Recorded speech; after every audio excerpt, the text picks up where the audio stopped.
Testing of Hyundai HGN12 air circuit breaker. The basic settings will be set by the customer. For testing we use 220-vac power supply and a Hyundai tester. First we trip the breaker manually. Then we trip the breaker with the help of the UBT.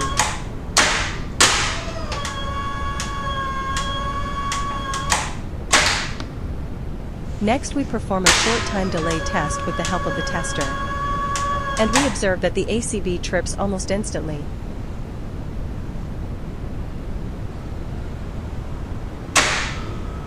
And lastly we perform a long time delay test with the help of the tester. And the ACB trips after 15 seconds approximately.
It is now clear that the air circuit breaker is working successfully and is ready to be delivered to the client.